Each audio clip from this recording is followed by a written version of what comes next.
Hi, this is Glenn, and as you know, my channel is called the Eclectician, and the reason for that is because I like to cover a lot of different kinds of things. One of the things that I thought about covering today, because I've taken my son camping on a 2-night trip, is how to make a fire. But then I realized there are a lot of excellent videos out there about how to build a fire. Now I can build a fire. There's the lean-to style, there's the chimney style, and there are other ways to do it. You can even do a trench fire so you can cook within it. I haven't done that since I was a kid. I was in the Scouts for a while, and that's how I know some of the things I know. And also my dad always took me camping every year, so I learned a bunch of stuff from him. Although I have to admit, when my parents were still together, they did all the cooking on the camp stove instead of over the fire like my kid and I do. Um, so what I want to show you is how to cut a log. Now, if you're in a park, a state park, national park, whatever, the only kind of wood you're allowed to cut, as far as I know, and it could vary from state to state, but is deadfall. Deadfall are trees that have fallen over and are dead, hence the name deadfall. Just want to make that clear for those of you who might have thought it had something to do with zombies, because it doesn't. Um, so if you're going to cut wood, you're obviously going to need a tool. Now you could get a lot of different kinds of saws and stuff like that. Different kinds of saws have different qualities, and I can't really speak to that because I'm not a tool expert. I went for the quick and dirty solution. My son wanted to get a hatchet, but I have experience with hatchets and axes, so I went with an axe instead, because if you're going to cut deadfall, and it's large deadfall, it's going to take a long time with a hatchet. So you really want to have the options available to you with an axe, which can act like a hatchet too. And another thing you're going to want to have is something to drink. I would suggest that you pick up some electrolytes, because when you are sweating, you're sweating because you have electrolytes in your body, like salt and sugar, potassium, calcium. But as you sweat, the electrolytes go out with the water that's coming out of your body to cool you off. Unfortunately, you can get to the point where you don't have enough electrolytes in your body to be able to sweat.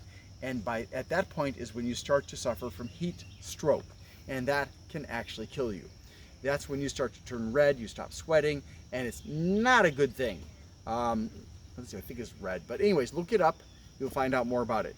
Aside from the axe and something to drink, and you want to alternate water first, and then water with electrolytes, and then water first, please stay away from coffee, soda, tea, fruit juices and stuff like that. They all have something in them that'll help, but they also all have something in them that will be bad for you. Caffeine from like colas and coffee and some teas will cause you to pee more often, meaning you'll dehydrate faster. They also have, when it comes to soda, there's a lot of sodium in them, which is good for sweating, but it also will dehydrate you faster. So make sure you're choosing appropriate beverages when you're going to be out working, whether you're out in the sun or not. Now, my preference is to not work in the sun because, well, number one, it's not good for your skin unless you're doing it early in the day or late in the evening. And number two, you get hot a lot faster, and therefore you can't be as productive. So I'm doing this in the shade. In fact, we were back there where we found the deadfall, cutting all the wood there, and then we brought it out here to our campsite. And that worked wonderfully because it was nice and cool back there. Now there are some forest areas where you'll go and there's absolutely no air movement, and it can be very sweltering in that area. If it's very hot in the forest, I would suggest as best as you can get the wood out of the forest and cut it. Obviously, if it's large wood, then you're going to have a challenge. The other thing you're going to need is gloves. Now I've got two types of gloves here. There are lots of other kinds of gloves. Obviously you don't want to have winter gloves if you have other options. You could get work gloves, you could get impact gloves, although you don't really need impact gloves because these are designed to protect the backs of your hands from being crushed. So they don't really, they will help, but if you don't have impact gloves, you don't need to go buy some impact gloves in order to cut wood. What you would want is gloves that act as a second skin to eliminate the possibilities of getting blisters. Because blisters suck. Like I've got a blister here, and I've got another blister right that's pretty much healed up because of working on something else, and my skin was getting rubbed against constantly for hours, and that was not pleasant, but I know how to heal things up pretty well without any problems.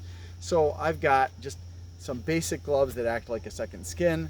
They're tight fitting, and they make it very easy to protect my skin. Doesn't have to be this brand, but as you can see, there's rubber covering this side, so they are somewhat waterproof. However, if you dip your hand in water, the back side is not protected with rubber because it's breathable, so that you don't have a lot of sweat building up in here. So these are not for like washing dishes or something like that. I would not recommend that kind of gloves. This is a combination of cloth, synthetic cloth and rubber. So now, when you choose an axe, there are different kinds of axes, and I would recommend that you do some research on axes. When I was looking at axes and hatchets, one of the things I note that you can pay attention to, you see this here. This is a fairly standard cutting axe. There is another axe where this part here will widen out a lot more than the head itself, so that it'll be sticking out like this, and that's for splitting wood. Like if you see in the movies, you see the guy standing up the piece of wood, and then he splits it in half with his axe. That would be the kind of thing you would need for that.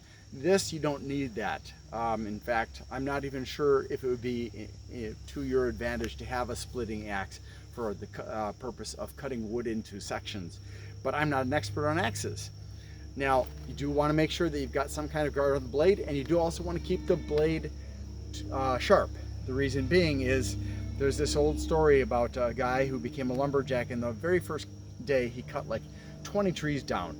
Amazing. And then the second day he cut down 10, and the third day he cut down 5, and it kept on getting worse. And finally his boss pulled him aside and said, what's going on? And he said, what's going on? I mean, the first day I did great, and the second day I did not half as well, and it keeps on getting worse. And the boss said, did you sharpen your axe? If you don't sharpen your axe, your productivity will decrease. If you're working in the hot sun, your productivity will decrease. So make sure there's some kind of cover on this to keep it sharp, and also to protect you from accidentally hurting yourself, because that's a very real risk. Take that off, set it somewhere where you're not going to lose it, like in your pocket, on the table, in your car, somewhere obvious.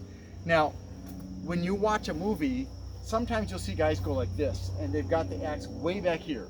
You never want to do that. Usually the guys who are doing this have tons and tons of Arnold Schwarzenegger type kind of bodies, and they can do that, but they're wasting a lot of energy, because what they're doing is they're swinging, and they have to bring it all the way up to the top of the arc. When you have to bring it up to the top of the arc, all the energy from here to here is wasted. It's not productive energy. You're just tiring yourself out faster. You want to have your head start at the top of the arc and go down, not you forcing it up and then it goes down, because all this energy from here to here, from here to here, is going to be wasted. I'm not a behemoth of a man, so I don't even want to do that anyways. But I was teaching my boy about this. So when you start, you're going to put one hand below the head of the axe, and the other hand's going to be on the grip down here. Now, there are videos that will explain how to choose an axe. I do not like wooden shaft axe tools, because unless you know how to take care of them properly, and you're not rough on your tools, and I'm rough on my tools, it's going to end up breaking. I've broken shovels, I've broken other things as well, because I had a mattock when I lived in Indonesia. It's a pain in the butt. Also, they tend to slide off unless you know how to keep it shimmied up here, so that the head cannot come off. So you periodically have to adjust it. Now, this is basically you put it on here with epoxy, so it'll be very hard for it to come off unless you're doing weird things with it that it's not designed to do. And then you could break the seal between the epoxy, the shaft, and the head. But I don't recommend wooden handle anything unless you know how to properly care for it and keep it tightly together. Okay, get something like this. This has got rubber on the grips. It's got a fiberglass shaft. This is, well, the brand is Cobalt. It's forged steel. It's a 4-pound one. Don't choose one that's heavier than is comfortable for you to move around with. So if you pick this up and you're like, holy crap, I can't control that, you're going to get hurt. Okay? Choose one that's within your abilities. Now, the next thing you want to do when you're going to cut wood, first of all, if the wood is in a position where it's bouncing, that's bad, because that bounce is going to decrease the effectiveness of every blow. So you want to position the wood so it doesn't bounce as you're cutting it. Doesn't matter whether it's a hatchet, an axe, a machete, or something else. Make sure it cannot bounce around, especially if you're using like a saw or something like that. You can put yourself at risk as well because it may bounce off of the wood and then bonk you in the head or something like that, and you don't want that, really. I mean, you don't want to end your camping trip on the first day trying to get your firewood. So that when you are going to cut the wood, the first thing you want to do is take your axe and bend your knees and find the distance that's going to work for you. Keep your legs, your feet about shoulder width apart, maybe a little bit wider than that, and that'll reduce the chance that you're accidentally going to miss the log and go through and split open your ankle or your shin, which, trust me, you don't want to do. Also, when you're doing this, please, if you feel tired, stop and take a break. One time in Indonesia, I had my machete. I was working on a banana tree, cutting it down because I'd harvested the bananas, and I had not taken a break when I should have. I was overtired. I had sweated too much because I sweat very, very freely, just like my son, just like my dad. And I was dehydrated, so my brain wasn't functioning right. My muscles weren't functioning right. I ended up hitting the machete against my shin. Now, I tried to check my swing as I missed the banana tree entirely, but because nothing was working right, I couldn't stop it entirely. I managed to slow it enough that it didn't do a lot of damage, but it sure sucked having to walk home like this, holding the wound. Yeah, you get what I'm saying, right? Anyways, so you're gonna bend your knees, find the distance between you and the log that's going to be comfortable, because when you're swinging it, you're going to want to bring it down, because then you can add extra strength to it on the downswing. If you're going like this, you're kind of putting yourself at a disadvantage. You're putting stress on the lower muscles of your back. These are meant to stabilize your upper body. They're not meant for power moves like lifting. They're meant to keep you up straight, to walk like a human. If you keep on putting a lot of stress on them by bending over and lifting things over, up and over, well, eventually you're going to have the experiences that I've had where suddenly your back spasms, it feels like electricity is running through it, it hurts like hell, you're suddenly on the ground and you have a hard time getting up again. Now, fortunately, I know how to stretch out my muscles. I have my son who who helps me, but not everybody knows how to do that, and I'm not covering it in this video. So please make sure that on the downswing you're able to squat down a bit and hit that log, so that you're going to actually do more damage to it, because when you do it like this, you're bending over, you're putting stress on your lower back, which is bad, and you're reducing the amount of power you can apply. So when you start your swing, you get it up to a certain point and you're going to start sliding the haft like this. And as it gets down to here, you're going to drop it. You just keep on doing that. And you want to bring it up to the top. You don't want to bring it back here. You don't want to bring it back here. You definitely don't want to bring it back here unless you're chopping a standing tree. Totally different experience. And I'm not covering that either. So you bring it up to the top. Now, if you do this right, you can hit the same spot over and over and over again. And you don't want to hit the exact same spot. You want to have it, as you're going deeper, you want to widen it.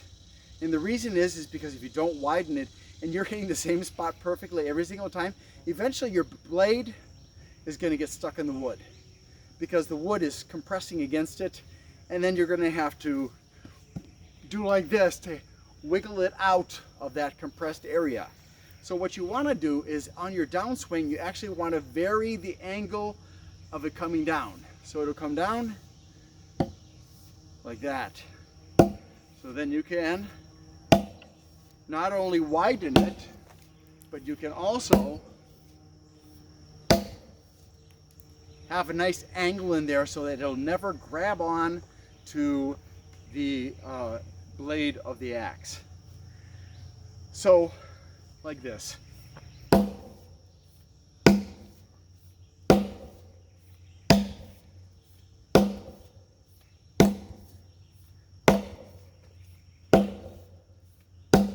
Now if you do it like that, you'll have a lot more energy to keep going as long as you need to. If you start to feel out of breath, you feel dizzy, you feel nauseous or anything else, you need to take a break, catch your breath, maybe have a drink. If you're sweating a lot, it's always good to have a sweatband on to help catch the sweat, keep it out of your eyes so you don't blink at the wrong time and end up cutting open your leg. But that's basically how you do it. Grab it like this, push up, and then as you're downswing, on your downswing, you're not just letting gravity carry it for you, because there's not a lot of power in that. You hear that difference? Now I'm going to apply my muscles to it. Maybe you heard the difference in that. So I'm going to do it again, and in a minute I'm going to show you the difference between a hit that is just gravity and a hit with my muscles. So here's the one with just gravity, and now, boy, I can barely see that one. And now I'm going to do it with my muscles.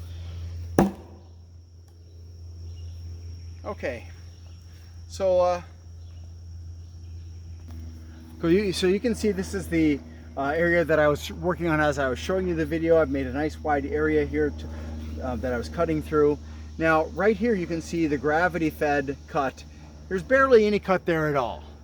And you can see this one has dug down enough that it bit into the wood and got the wood compressed around it and held it into place.